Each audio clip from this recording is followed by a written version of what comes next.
Alhamdulillah, nahmaduhu wa nasta'inuhu wa nastaghfiruh. Wa na'udzu billahi min shururi anfusina wa min sayyiati a'malina. Man yahdihillahu fala mudilla lahu wa man yudlil fala hadiya lahu.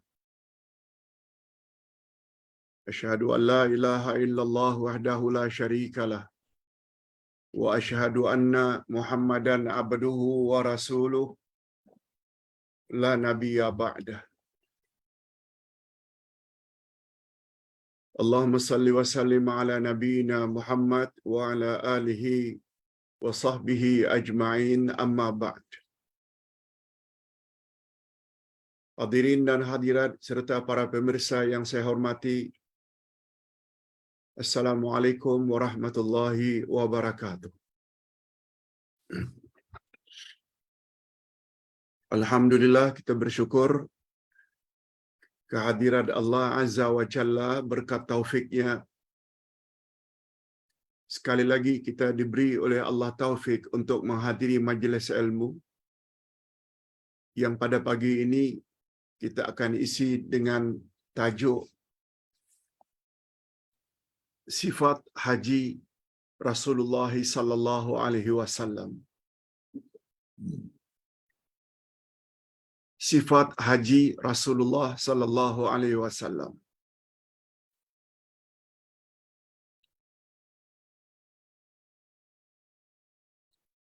Kalau ditanya mengapa topik ini sangat perlu, sebab haji adalah termasuk ibadat khas, ibadat khusus, seperti salat, puasa, zakat, umrah, dan haji. Itu ibadat khusus.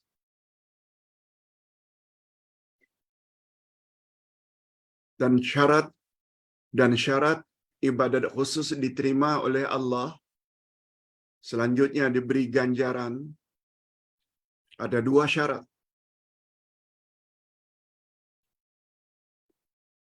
Pertama, kita mesti lakukan ibadat tersebut lillahi ta'ala, semata-mata karena Allah.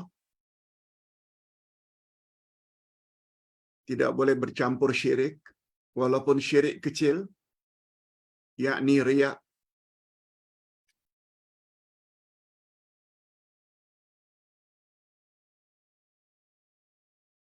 Dan syarat yang kedua, ittiba'ur rasul, ikut kaifiat dan cara Rasul dalam beribadat, apakah salat, apakah puasa, apakah zakat, apakah umrah, termasuk haji.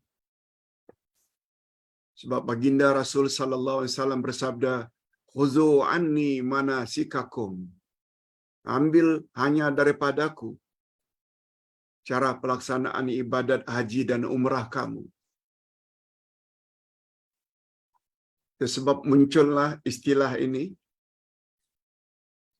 sifat haji Rasulullah sallallahu alaihi wasallam.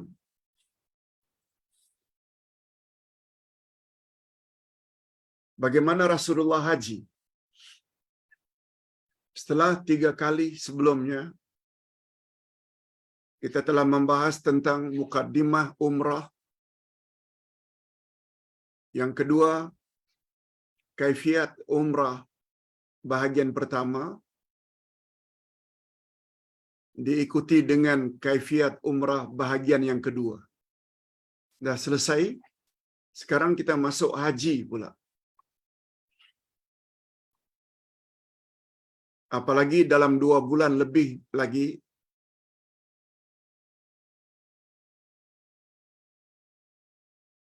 banyak umat Islam akan pergi haji. Bermula habis hari raya nanti, Syawal, sudah mula berduyun-duyun umat Islam pergi haji bagi yang mampu. Jadi topik ini sangat sesuai untuk kita perkatakan mula sekarang. Cuma dalam masa 1 jam ini kita akan membahas tiga perkara. Pertama sekali, jenis-jenis haji. Rupanya haji ada beberapa jenis.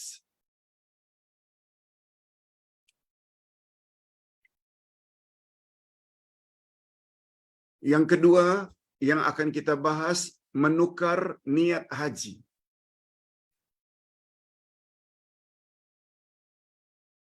Walaupun kita sudah niat haji dari miqat, atas sebab-sebab tertentu, niat haji itu boleh ditukar sesampainya di Mekah.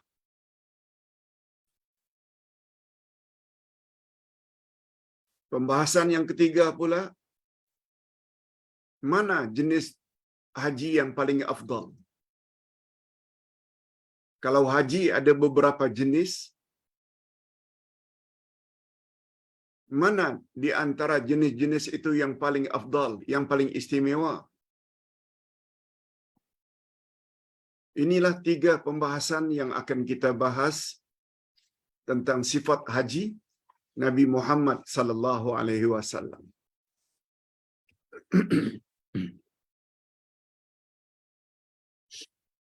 Okey, demikian sekedar mukadimah. Kita langsung membahas persoalan yang pertama, jenis-jenis haji Rasulullah atau jenis-jenis ibadat haji. Amalan haji untuk pengetahuan semua terbagi kepada tiga jenis. Ada namanya haji qiran,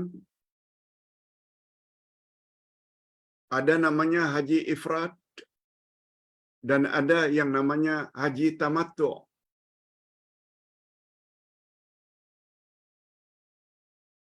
Definisinya senang saja.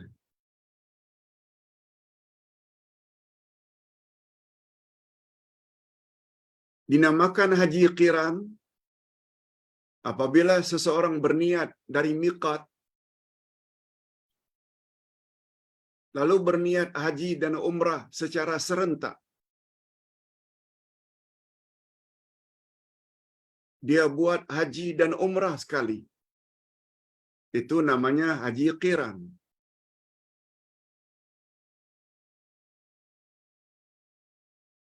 Sebab makna qiran yaitu bersamaan, beriringan.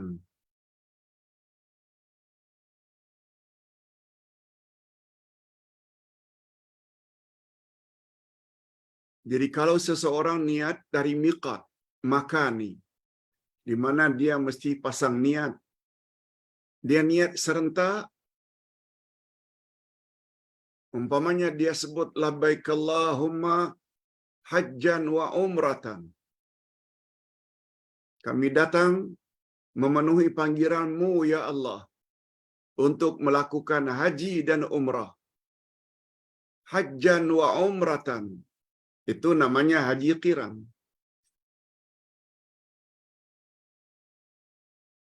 Bergandengan antara haji dengan umrah.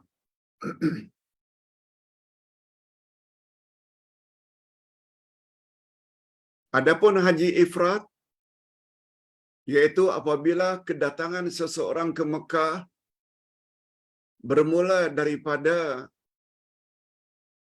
miqat makani, dia niat haji saja. Labbaik Allahumma hajjan. Kami datang memenuhi panggilan-Mu ya Allah untuk melaksanakan haji. Haji saja.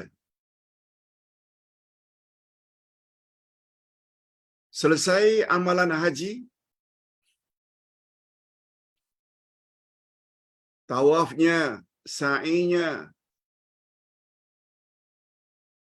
kemudian menunggu haji. Pada hari tarwiyah dia pergi ke Mina. Dari Mina dia pergi ke Arafah.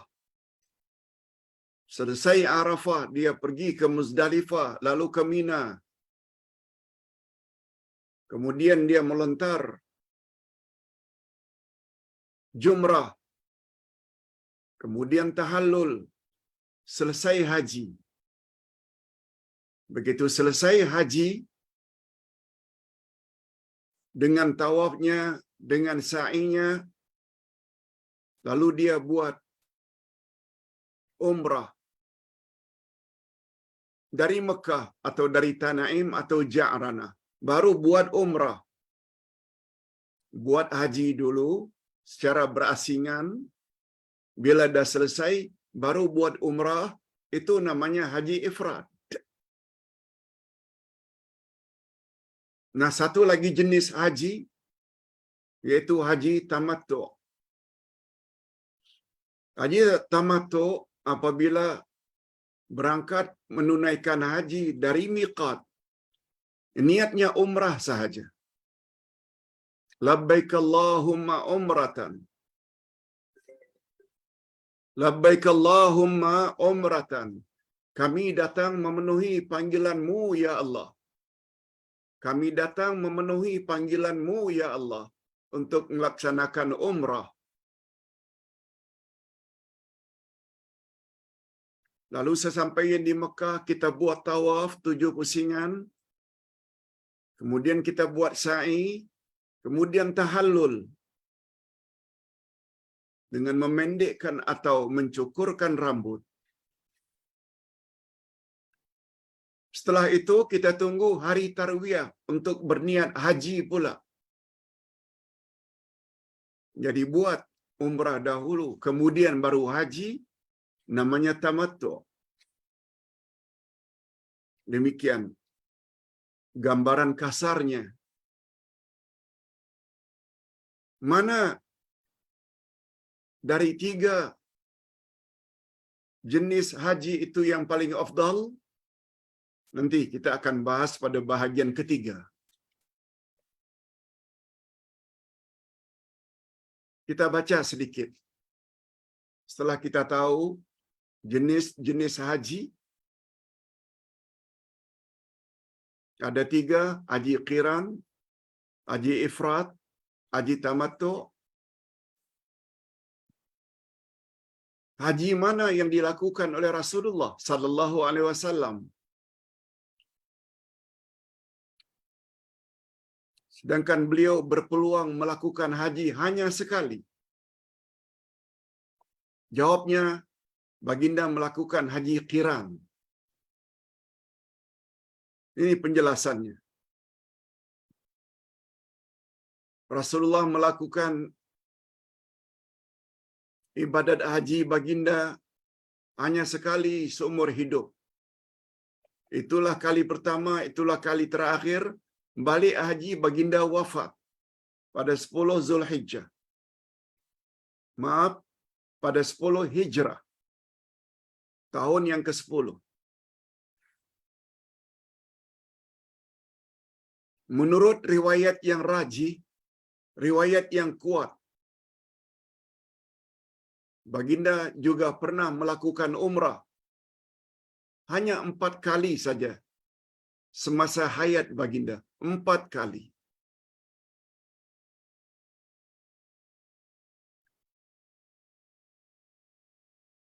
Dan menurut riwayat yang lebih kuat, haji yang baginda laksanakan adalah haji qiran. Karena baginda membawa bersama-sama binatang korban, binatang sembelihan, dibawa bersama dari Madinah menuju ke Mekah.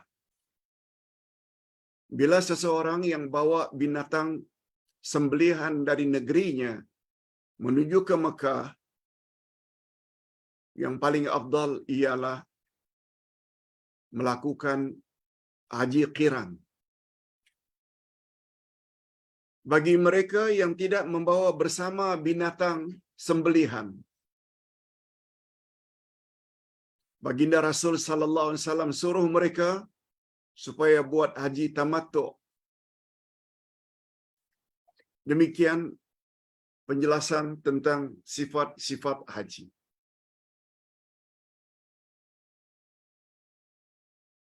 Timbul pertanyaan, Pak Ustaz, seseorang yang sudah berniat haji, boleh tak dia tukar niatnya itu setelah sampai ke Mekah? Jawabnya boleh. Tapi dengan ketentuan-ketentuan tertentu. Ini berlaku di zaman Nabi sallallahu alaihi wasallam.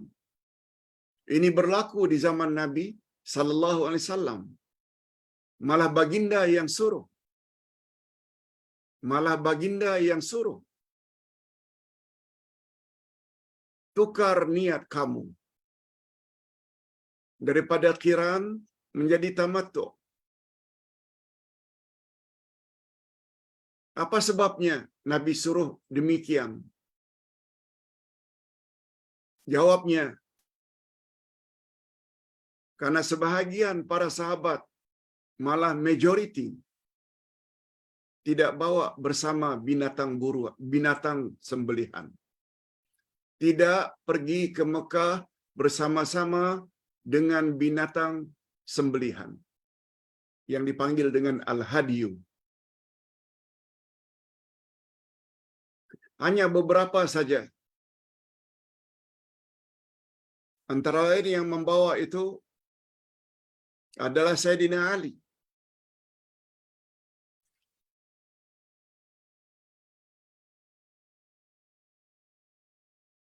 Sayyidina Ali dan Talha membawa binatang sembelihan.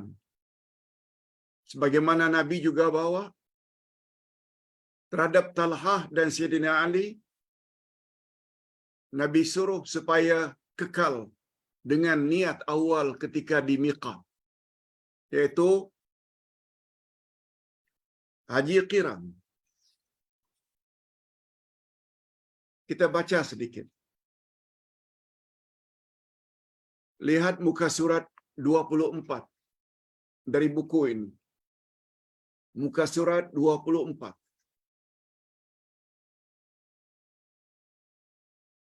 Jika kita perhatikan dengan cermat dan saksama, sejarah dan riwayat tentang perjalanan haji Rasulullah sallallahu alaihi wasallam, maka kita akan dapati amalan menukar atau merubah niat ihram setelah sampai di Mekah telah terjadi sejak zaman Nabi Muhammad sallallahu alaihi wasallam. Maknanya ini bukan perkara baru. Bukan perkara yang direka-reka oleh para ulama yang terkemudian. Bukan.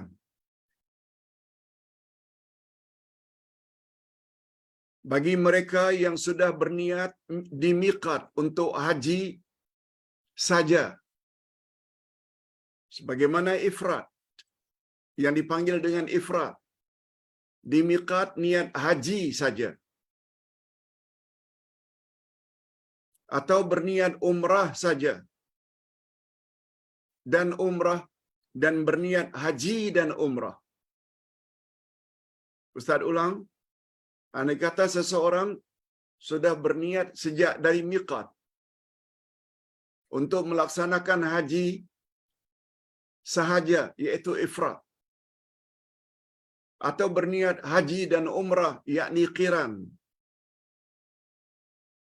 hendaklah menukar kepada niat umrah sahaja, yaitu tamattu, jika mereka tidak membawa bersama binatang korban atau al-hadi. Ustaz ulang, siapa yang sudah terlanjur niat sama ada ifrad, yaitu hendak buat haji saja dulu, atau berniat qiran, haji dan umrah serentak, tapi sayangnya dia tidak bawa binatang sembelihan bersama dari negerinya pergi ke Mekah, walaupun dah terlanjur niat demikian, dia hendaklah tukar supaya hajinya itu menjadi haji tamattu, yakni buat umrah sahaja dulu. Mereka digalakkan bertahallul setelah sa'i, sebagaimana pelajaran kita minggu lalu. Kedatangannya untuk umrah, tawaf, sa'i, dan tahallul. Dan bebas setelah itu dari segala pantang larang ihram. Bebas. Boleh memotong kuku, boleh memakai harum-haruman,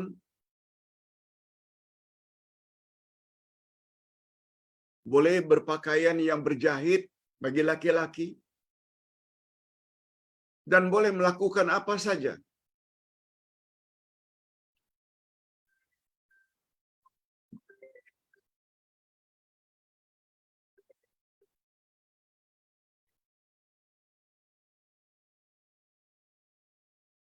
Hadirin dan hadirat rahimakumullah. Bagi mereka yang berniat ketika di miqat, bagi mereka yang berniat ketika di miqat hanya untuk umrah sahaja, nah ini andai kata yang mereka niat untuk umrah sahaja, sedangkan mereka membawa binatang sembelihan atau al-hadi, maka mereka dilarang oleh Nabi sallallahu alaihi wasallam bertahallul sesudah sa'i. Jangan buat tamattu walaupun dah niat tamattu. Dah tawaf, dah sa'i, mereka hendaklah teruskan dengan haji. Mereka hendaklah teruskan dengan amalan haji dan umrah pada hari nahar, yaitu 10 Zulhijjah. Baru boleh tahallul. Apa sebab Pak Ustaz? Sedangkan dia sudah niat tamattu. Sebab dia bawa binatang sembelihan bersama.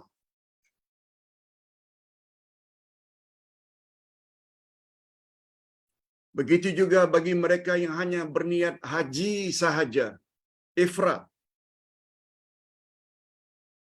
Dilarang bertahallul sehingga selesai amalan haji pada hari nahar, yaitu 10 Zulhijjah. Seperti mereka yang melakukan haji qiran. Haji qiran tadi serentak antara haji dan umrah. Ifrad pula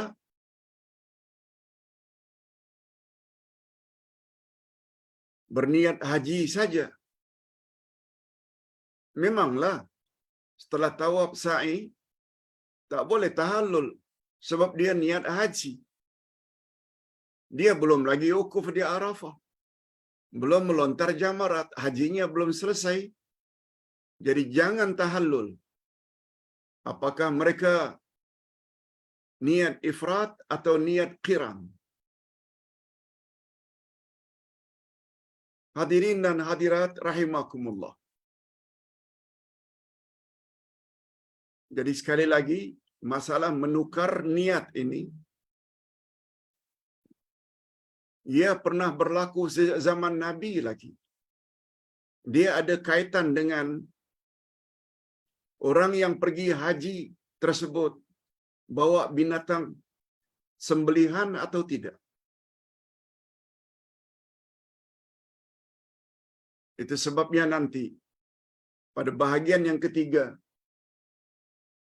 kita akan sampai kepada bahagian jenis haji yang mana yang paling afdal. Lebih-lebih lagi orang yang datang dari Nusantara, Malaysia, Indonesia, Singapura, yang sememangnya tidak bawa binatang sembelihan bersama, naik kapal terbang ke, naik kapal laut ke, memang tak bawa binatang. Itu sebabnya nanti kita akan katakan, Yang paling afdal adalah haji tamattu. Nanti kita akan sebutkan sebab-sebab dan dalil-dalilnya. Lihat muka surat 25. Amalan merubah niat di atas. Amalan merubah niat di atas berdasarkan keterangan daripada hadis yang sahih yang diriwayatkan bahwa Rasulullah sallallahu alaihi wasallam menamatkan sa'i baginda di Marwah. Setelah baginda menamatkan sa'inya di Marwah, baginda bersabda, kan setelah sa'i sepatutnya tahallul. Lalu Nabi larang sebahagian sahabat dari bertahallul. Apa kata Nabi? Lau anni istaqbaltu min amri mastadbartu lam asuk al-hadiya wa ja'altuha umratan. Wa man kana minkum laisa ma'ahu hadiya falyahilla wal yaj'alha umratan. Ini dia dalilnya. Hadis yang sahih.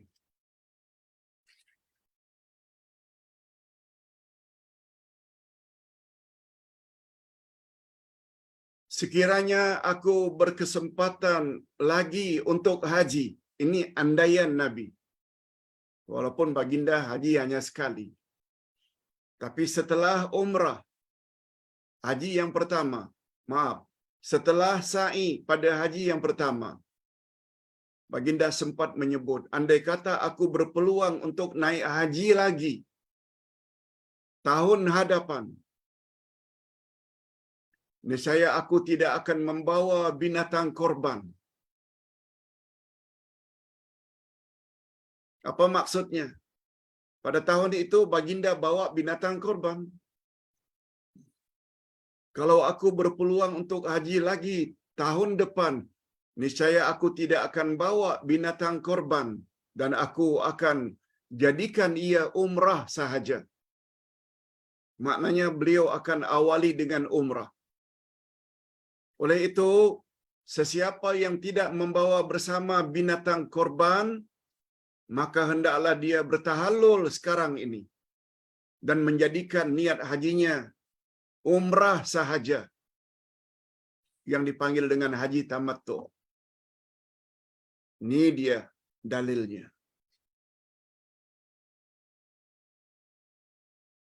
Bahwa haji tamattu itu lebih afdal. Kecuali ada orang yang membawa binatang sembelihan dari negerinya. Kalau kapal terbang, mungkin terpaksa 2 set. Dia kena bayar, satu untuknya, satu untuk kambing. Kan hal itu seolah-olah mustahil.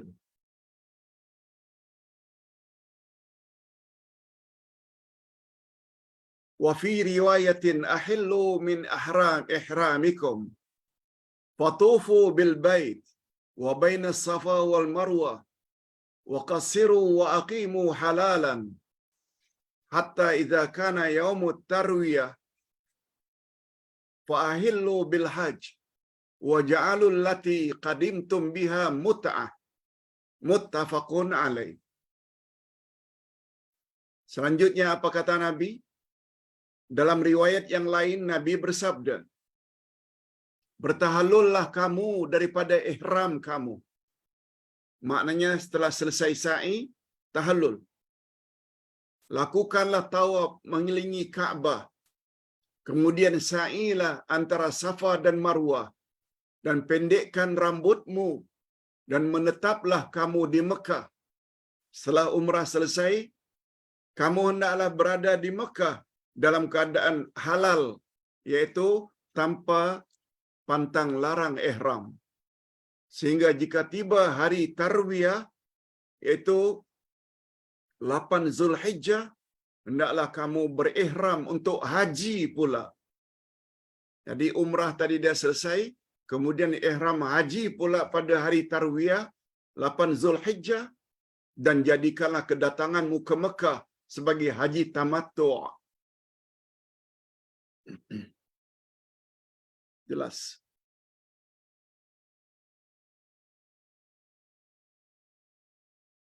Ini semua dalil-dalil tentang kebolehan untuk merubah niat. Tapi ingat ya, ini khas untuk haji saja. Tidak boleh tukar niat dalam bab salat. Tidak boleh tukar niat dalam bab puasa. Sebagaimana yang diniatkan itulah yang kita mesti teruskan sampai berbuka. Tak boleh tukar. Salat juga. Dari salat fardu ke salat sunat, dari salat sunat ke salat fardu, tak boleh kita tukar niat. Tapi untuk haji, dibolehkan sebagaimana dalil yang telah kita sebutkan tadi. Nah, sebagai kesimpulan atau pengajaran yang dapat diambil daripada hadis tadi, berdasarkan keterangan dua hadis sahih di atas, hadis riwayat Bukhari dan Muslim, dapatlah diambil beberapa kesimpulan berikut. Ustaz sebut secara ringkas. Pertama sekali yang Nabi buat adalah haji qiran. Karena baginda bawa binatang sembelihan bersama dari Madinah ke Mekah.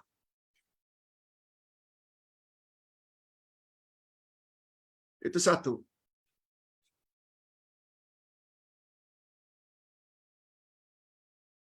Baginda bercadang apabila beliau ada umur panjang sehingga sampai haji tahun hadapan, baginda bercadang akan buat haji tamattu'. Ingat ini. Ini di antara dalil. Sebab beliau tidak akan bawa binatang sembelihan bersama.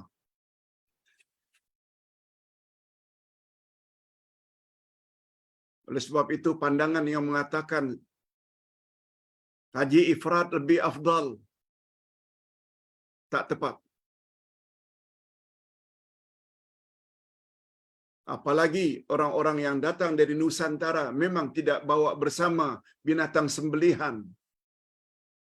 Yang paling tepat, tamattu'. Yang ketiga, dibolehkan menukar niat jika tidak membawa binatang sembelihan.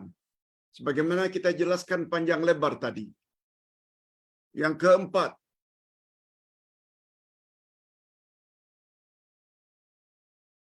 setelah umrah lalu tahallul karena buat haji tamattu', tahallul itu sebaiknya jangan botak. Sebab jarak di antara umrah dengan haji dekat. Sedangkan haji nanti kita perlu tahallul sekali lagi. Jika dah botak, mana rambut untuk kita pendekkan lagi? Sebaiknya. Karena antara umrah dengan haji, karena setelah umrah kita perlu menetap di Mekah menunggu hari tarwiyah, tahallul ketika itu, tahallul umrah adalah sekedar memendekkan saja. Bagi laki-laki, bagi wanita tidak ada masalah. Yang kelima,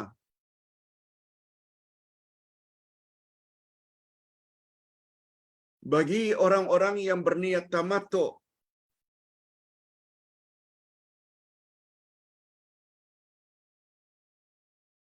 mereka hendaklah memakai ihram balik. Sebab dah buat umrah, dia kan halal, tidak ada pantang larang. Dan dia tak perlu pergi ke Tanaim, tak perlu ke berita daripada tanah, daripada Ja'ranah, tak perlu. Dari hotel,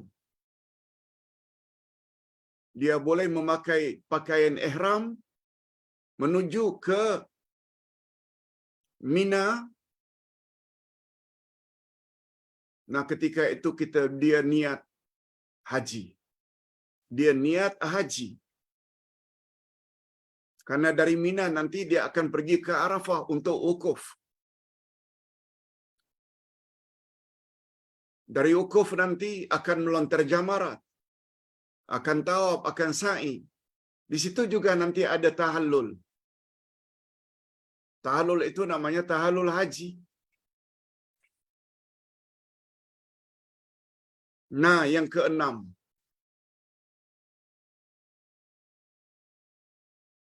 barang siapa yang membawa binatang sembelihan atau al-hadi, mereka hendaklah kekal dalam ihram sehingga hari nahar. Sebab orang yang bawa al-hadi, binatang sembelihan, niat mereka niat qiran, haji dan umrah serentak. Oleh sebab itu, apabila mereka sudah selesai sa'i, mereka hendaklah kekal dalam ihram. Jaga segala pantang larang ihram sampai nanti selesai ibadat haji.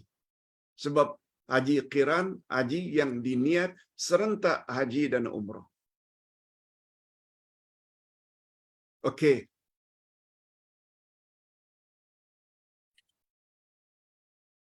Sekarang kita sampai ke bahagian yang ketiga. Bahagian yang pertama tadi, jenis-jenis haji. Bahagian kedua, kebolehan menukar niat ihram. Dan yang ketiga,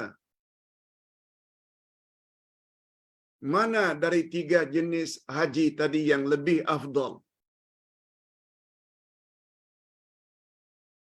Para fuqaha berbeza pendapat dalam hal ini. Hanya saja mana pendapat yang lebih kuat. Ini dia. Bersama dengan dalil.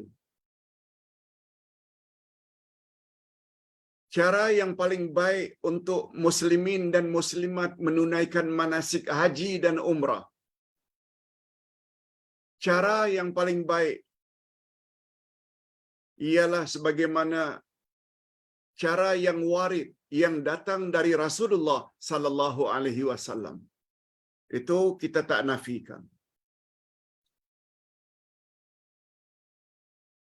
Dan hendaklah dilakukan semata-mata ingin mencapai kasih sayang dan keredaan Allah dan ampunannya.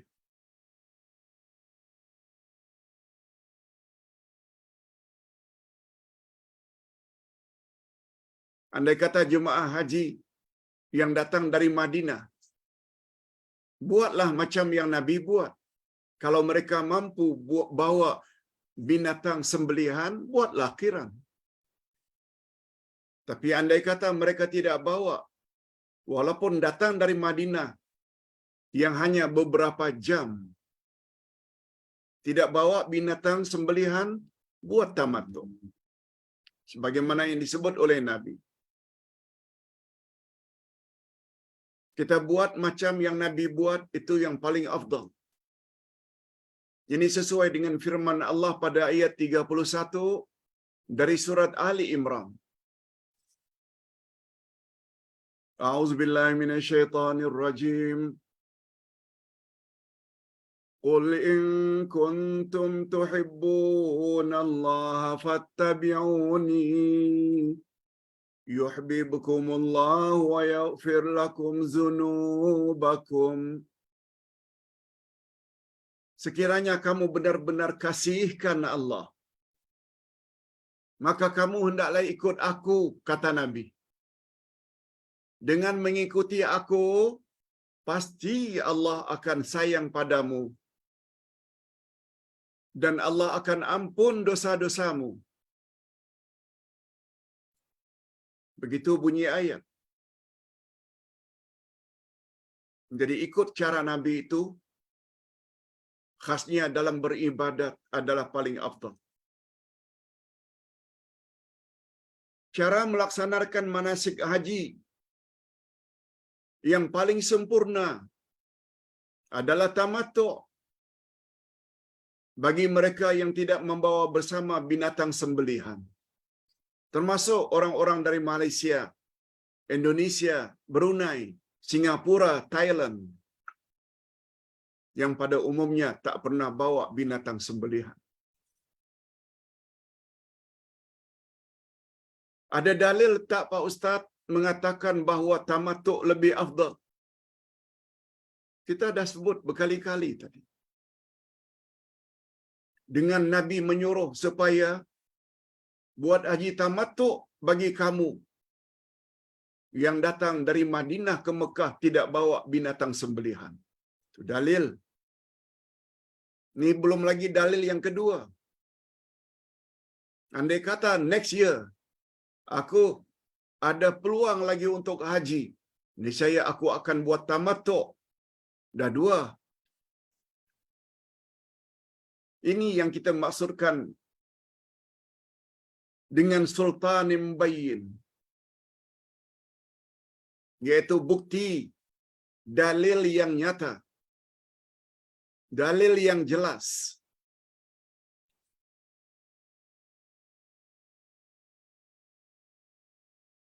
Nabi Muhammad sallallahu alaihi wasallam telah menyuruh sahabat-sahabat yang tidak membawa bersama binatang sembelihan supaya melakukan haji tamattu'. Dan baginda sendiri menegaskan kepada para sahabat. Ustaz ulang sekali lagi kata-kata baginda. Law istaqbaltu min amri mastadbartu ma suqtul hadiya wala ahlaltu ma'akum. Sekiranya aku diizinkan untuk melakukan haji lagi tahun hadapan, niscaya aku tidak akan bawa bersamaku binatang sembelihan supaya aku boleh bertahallul bersama-sama kamu. Dan itu namanya haji tamattu'. Hadis riwayat Muslim.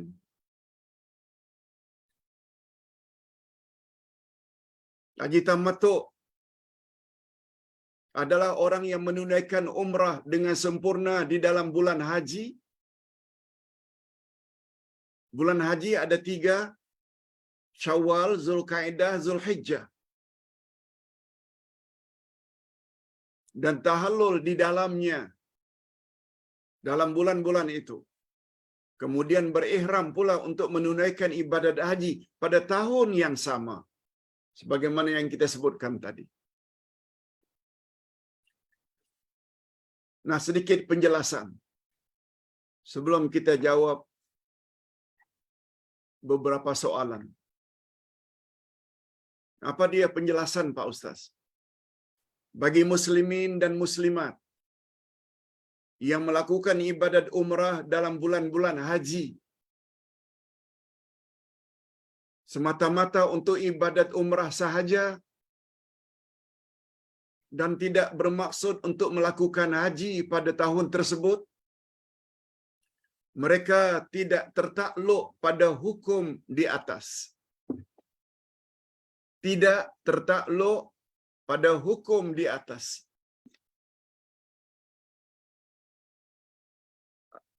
Apalagi mereka telah meninggalkan tanah suci Mekah sebelum hari Arafah.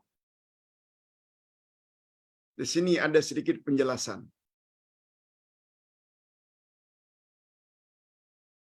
Bila kita melakukan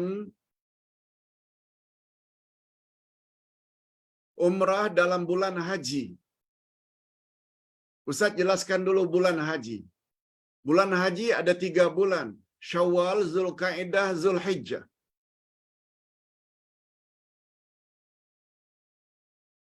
bila kita melakukan umrah pada bulan Syawal, Syawal itu dah mula masuk bulan haji. Lalu kita balik ke tanah air.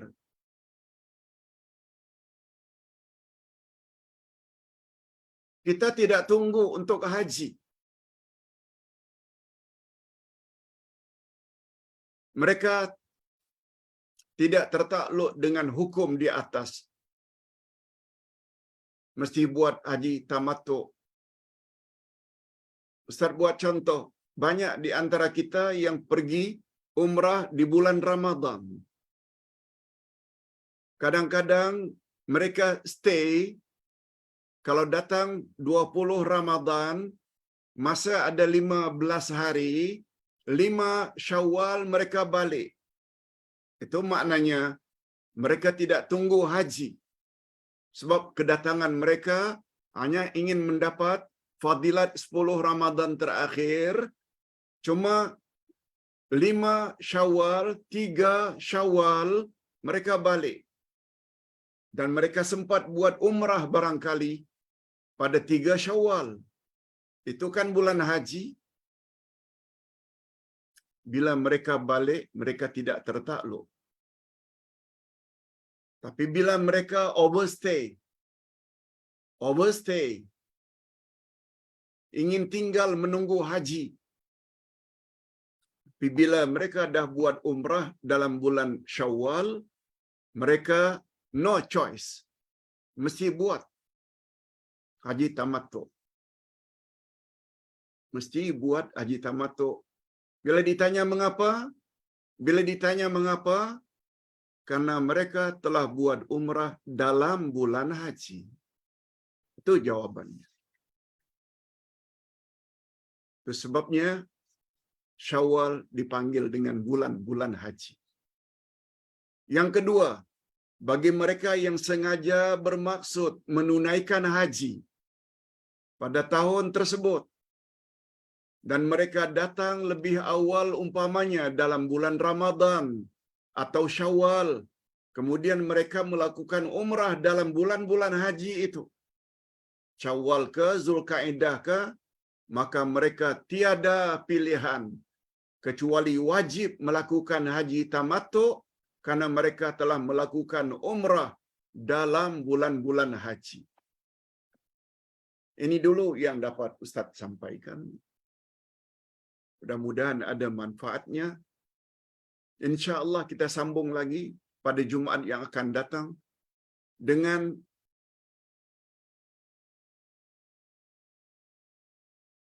penjelasan-penjelasan berikutnya.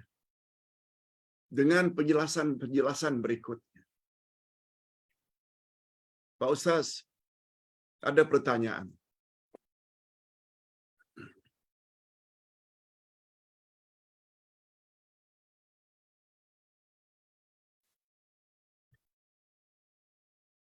Ada hadis, kata yang bertanya, ada hadis yang menyebut bahwa Allah Subhanahu wa taala mempunyai ahli keluarga dari kalangan manusia.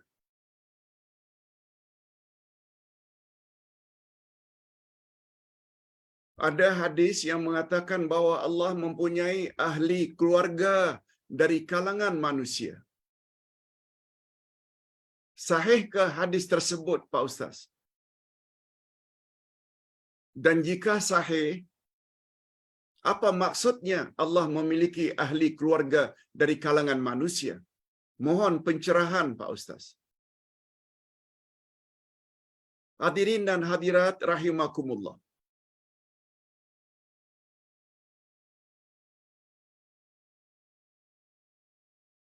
Ustaz bacakan hadisnya.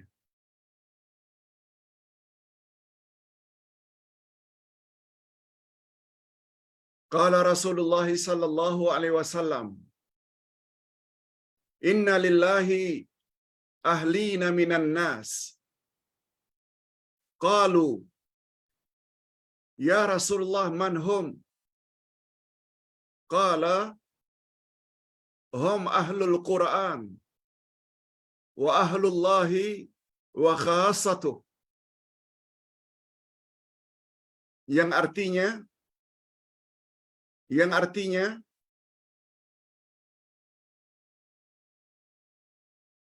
sabda Rasul sallallahu alaihi wasallam, sesungguhnya Allah memiliki kaum kerabatnya, ahli keluarganya dari kalangan manusia.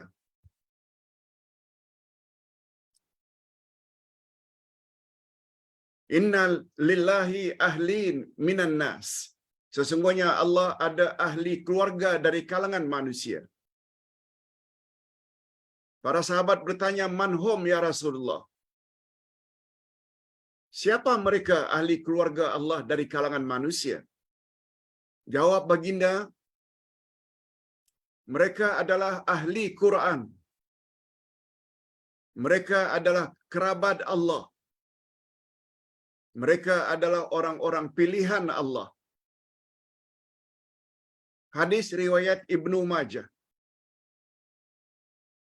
Hadis riwayat Ibnu Majah. Apa derajat hadis itu, Pak Ustaz? Kata pakar hadis, hadisnya sahih. Termasuk Syekh Nasaruddin Albani.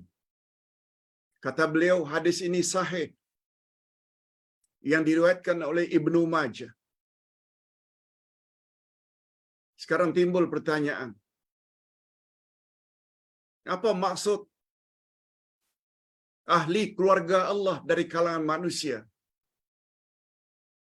Ketika ditanya siapa mereka, Nabi jawab, mereka adalah ahli Al-Quran. Mereka adalah kerabat terdekat bagi Allah. Apalagi kerabat itu memang maknanya dekat. Mereka adalah pilihan Allah. Jangan ragu, hadis ini sahih. Cuma sebagaimana Ustaz selalu sebut, terjemahan Al-Quran atau hadis ada dua. Ada terjemah harfiah, literal translation, direct translation. Ada namanya terjemah maknawiyah. Supaya tidak tersalah, kita perlu tahu terjemah maknawiyah. Untuk Al-Quran namanya tafsir, untuk hadis Nabi namanya syarah. Apa syarahnya, Pak Ustaz? Ahli Quran itu orang yang suka membaca Al-Quran. Apalagi kalau dia hafal Al-Quran. Termasuk dia juga memahami makna Al-Quran. Dia mengamalkan isi kandungan Quran dalam hidupnya. Quran dijadikannya pedoman. Disebar-sebarnya Al-Quran kepada orang lain. Dia berakhlak dengan akhlak Al-Quran. Suruhan-suruhan Allah dia buat. Larangan-larangan Allah dia jauhi. Dia orang yang relatif sangat sedikit melakukan dosa. Orang yang bukan saja buat suruhan Allah yang wajib, tapi juga banyak buat yang sunat-sunat. Sama ada salat, puasa, zakat, haji, umrah. Itu maknanya mereka adalah kaum kerabat Allah dari kalangan insan. Semua ulama hadis mengatakan keluarga atau kaum kerabat Allah, manusia pilihan Allah itu bukan setakat pandai membaca Quran. Bukan. Juga bukan orang yang hanya hafal Al-Quran. Tetapi sebagaimana yang kita sebut, dia mesti memiliki 5 perkara terhadap Al-Quran. Pertama, beriman pada Quran. Ini maknanya orang kafir yang tak beriman bukan ahli keluarga Allah. Alhamdulillah kita Muslim beriman pada Quran adalah kalamullah. Tak boleh dipalsukan hingga kiamat. Yang kedua, kita baca Al-Quran dengan tajwid yang betul. Yang ketiga, kita faham Al-Quran, tafsirannya, tadabburnya. Dan dengan kefahaman itu kita amalkan dalam kehidupan sehari-hari. Suruhan-suruhan Quran kita buat semampu yang kita boleh. Larangan-larangan Allah kita jauhi. Dan andai kata terlanjur, kita lekas-lekas taubat. Dan yang kelima, kita sebar-sebarkan Quran sesuai dengan kemampuan kepada orang lain. Selain itu juga kita berakhlak dengan akhlak Al-Quran sebagaimana akhlaknya Rasulullah sallallahu alaihi wasallam, sebab akhlak Rasulullah adalah Al-Quran. Setelah baginda wafat, istri Rasul ditanya, bagaimanakah sikap, akhlak, budi pekerti Rasulullah? Lalu istri Rasul menjawab, kana khuluquhu Al-Quran. Akhlak Rasulullah adalah Al-Quran. Maknanya, apa saja yang Allah suruh, baginda buat. Apa saja yang Allah larang, baginda jauhi. Itu baru dinamakan ahli Al-Quran. Mereka adalah orang-orang pilihan Allah. Itu sebabnya kita perlu belajar tafsir. Itu sebabnya kita perlu belajar Al-Asma'ul Husna. Itu sebabnya kita perlu belajar ilmu akidah. Jadi ringkasnya, memang betul Allah ada kerabatnya dari kalangan manusia. Kerabat maknanya orang yang sangat dekat dengan Allah. Dari kalangan manusia, ketika baginda ditanya siapa mereka, mereka adalah ahli Al-Quran. Mereka adalah orang-orang pilihan Allah. Jangan diartikan kaum kerabat Allah itu sebagaimana kaum kerabat kita sesama manusia. No. Tapi dengan makna yang Ustaz sebutkan tadi. Allahumma ja'alna minhum. Ya Allah, masukkanlah kami ke dalam golongan yang dikatakan sebagai ahli keluarga Allah Subhanahu wa taala dan pilihannya. Berilah kami kemampuan ya Allah untuk memahami Al-Quran dan mengamalkannya dalam kehidupan sehari-hari dan menyampaikan kepada orang lain. Allahu Akbar. Hadisnya riwayat Ibnu Majah dan dinilai sahih oleh Syekh Nasaruddin Albani. Begitu juga oleh ulama-ulama hadis yang lain. Dengan kata lain, derajat hadis tersebut sahih, tidak ada seorang pun yang mempertikaikannya. Wallahu a'lam. Pertanyaan yang kedua, Pak Ustaz.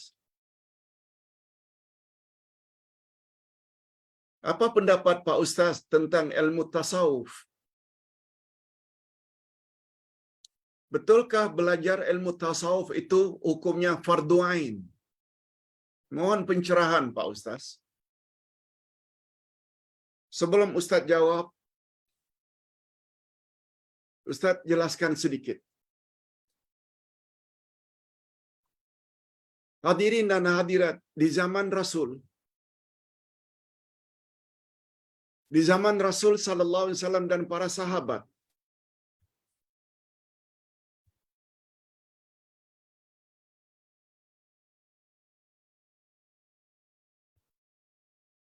tidak ada pembahagian ilmu. Semua ilmu yang datang dari Quran dan Sunnah dipanggil dengan ulumul Islam.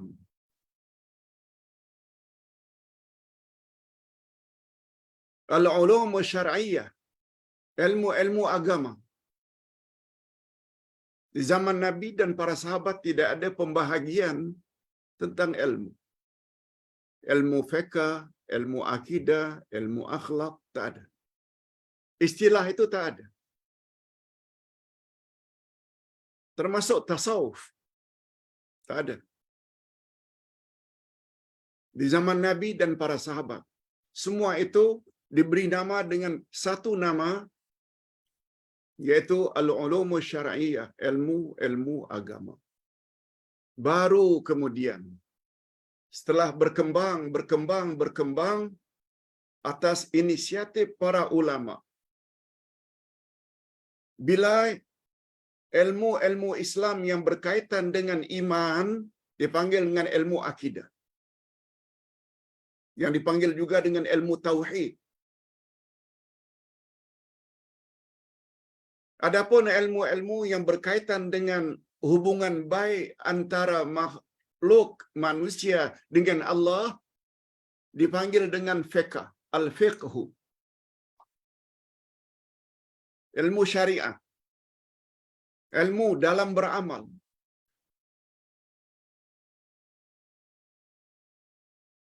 Kemudian ilmu-ilmu yang berkaitan dengan pembersihan hati, berdasarkan ayat Quran dan hadis Nabi, nama yang lebih tepat adalah tazkiyatun nafs. Tazkiyatun nafs. Tazkiyah, pembersihan, pensucian nafs, yaitu hati, jiwa. Membersihkan hati daripada hasad, dengki, riya, ujub, takabur. Itu namanya tazkiyatun nafs.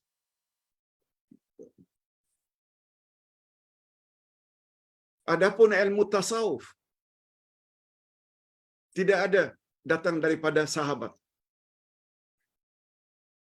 Dia muncul kemudian. Yang pada umumnya dibawa oleh orang-orang tarikat. Nama asalnya adalah tazkiyatun nafs, pembersihan jiwa. Kalaulah yang dimaksudkan ilmu tasawuf itu adalah tazkiyatun nafs, pembersihan jiwa, hati dari riya, hasad, dengki, ujub, takabur, memang hukumnya fardu ain. Tapi Ustaz lebih cenderung untuk mengatakan ilmu itu nama lebih tepat adalah tazkiyatun nafs, pembersihan jiwa. Tak gunakan istilah tasawuf, silakan. Tapi Ustaz, berdasarkan pembacaan Ustaz, ia tidak datang dari Nabi dan para sahabat. Semua kita tahu pembersihan jiwa sangat mustahak. Kalau jiwa tidak elok, semuanya akan jadi tidak elok. Sebagaimana sabda Nabi, Inna fil jasadi mudghah, idza saluhat saluhal jasadu kullu, wa idza fasadat fasadal jasadu kullu. Ala wahyal qalb. Di dalam setiap tubuh manusia ada seketul daging. Bila seketul daging itu elok, maka elok seluruh tubuh. Seketul daging itulah. Bila rosak seketul daging itu, maka rosaklah seluruh tubuh. Seketul daging itulah yang dipanggil dengan hati. Oleh sebab itu, bila hati dibersihkan, tingkah laku kita semuanya akan jadi baik. Bila hati itu tidak elok, banyak penyakit-penyakit hati, hasad, dengki, riya, ujub, takabur, akan jadi tidak eloklah manusia. Ini yang dapat Ustaz sampaikan. Dan jangan lupa nanti petang, jam 5.30 kita ada kelas akidah. Dan topik petang nanti sangat mustahak, yaitu beberapa perkara yang boleh merosakkan akidah. Beberapa perkara yang boleh menjejaskan akidah seseorang. Kita jumpa nanti insya-Allah jam 5.30 petang. Kita akhiri dengan doa. Alhamdulillahirabbil alamin. Wassalatu wassalamu ala asyrafil anbiya'i wal mursalin wa ala alihi wa sahbihi ajma'in. Rabbana ighfir lana dhunubana wa liwalidina warhamhum kama rabbawna shighara. Rabbana hab lana min azwajina wa dzurriyyatina qurrata a'yun waj'alna lil muttaqina imama. Ya Allah, pada hari ini kami telah belajar tentang cara haji Nabi Muhammad sallallahu alaihi wasallam. Bahwa haji itu ada beberapa jenis, qiran, ifrad dan tamattu. Dan rupanya kita dibolehkan untuk menukar niat haji kepada niat haji yang lain apabila kita tidak membawa binatang sembelihan sejak daripada berniat ihram. Dan kesimpulan yang dapat kami ambil, khasnya bagi mereka yang tidak membawa binatang sembelihan, haji yang paling afdal adalah haji tamattu berdasarkan dalil-dalil yang sahih yang datang dari Nabi sallallahu alaihi wasallam. Ya Allah, ya Tuhan kami, masukkanlah kami ke dalam golongan orang-orang yang senantiasa membersihkan hati, yang kami panggil dengan tazkiyatun nafs. Sebab hatilah yang paling menentukan gerak-gerik manusia. Apakah perlakuannya menjadi perlakuan orang-orang yang baik atau sebaliknya. Dan untuk mendapat gerak-gerik perilaku dan akhlak yang baik, berilah kami, ya Allah, taufikmu, restumu untuk mengikuti jejak langkah Nabi Muhammad sallallahu alaihi wasallam yang akhlaknya dikatakan sebagai akhlak Al-Quran. Dan untuk sampai ke peringkat itu adalah sangat sulit apabila kami tidak memahami Al-Quran dan sunnah Nabi sallallahu alaihi wasallam. Oleh sebab itu berilah kami taufikmu, ya Allah, untuk senantiasa mempelajari Al-Quran, bukan saja beriman pada Quran, tapi juga membaca Al-Quran, dan pada masa yang sama berusaha memahami Al-Quran dan mengamalkannya serta menyebarkannya kepada orang lain, sehingga kami layak termasuk ke dalam golongan kerabat Allah Subhanahu wa taala dari sekalian atau dari kalangan manusia. Jadikanlah kami, ya Allah, sebagai ahli Al-Quran, sebagai orang pilihan Allah yang syarat utamanya adalah membaca, mengimani, memahami, mengamalkan Quran dalam kehidupan sehari-hari. Allahumma khtim lana bi husnil khatimah wa la takhtim alina bi su'il khatimah. Wa sallallahu ala nabiyyina Muhammad wa ala alihi wa sahbihi ajma'in walhamdulillah rabbil alamin. Subhanakallahumma wa bihamdik asyhadu an la ilaha illa anta astaghfiruka wa atubu ilaik. Wassalamualaikum warahmatullahi wabarakatuh.